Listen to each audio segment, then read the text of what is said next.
I mean, I want to come back to one of the first things you said in this dialogue.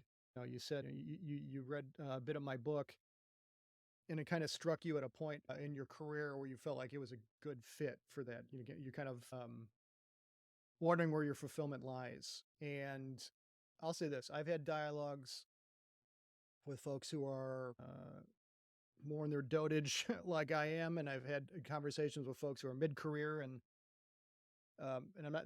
This is not just an anecdote. I've talked to people who have just come out of college as well, and some of the talks I've given to people have approached me. And what I will say is, um, what am I doing, or am I fulfilled in what I'm doing? Is a commonality amongst those. And I thought it just might be a little people more a little more advanced in their career, but I think given what we've all navigated the past few years, you mentioned how you kind of came out in the midst of COVID and the moral injury and the burnout and the fatigue and are we working remotely, are we working in person, does my organization value me, and all these folks testing the market right now. The market is continues to be sour for and I'm not just saying this to pat the book on the back, but I think it I understanding where your fulfillment lies, where you can make your most meaningful impactful work for your benefit and for the benefit of those who engage with what you create.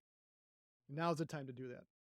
Now's the time to not be sleepwalking. Now is the time to understand what your values are, how you can prioritize them, how you can align them to your work and your environment, or craft an environment that best suits you, where you can best do your most effective work.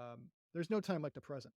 Long story short, so if my book is the tool to do that, that's super duper. If you find another means of finding folks that where you know you can work with and ideate with and bounce things off of, and that's the place where you need to be. That's awesome too. If you need to make a career shift, that's awesome too. But just slow down and pause with intent and understand where your fulfillment lies. I think that's an absolutely timeless notion, and particularly now it's of immense value.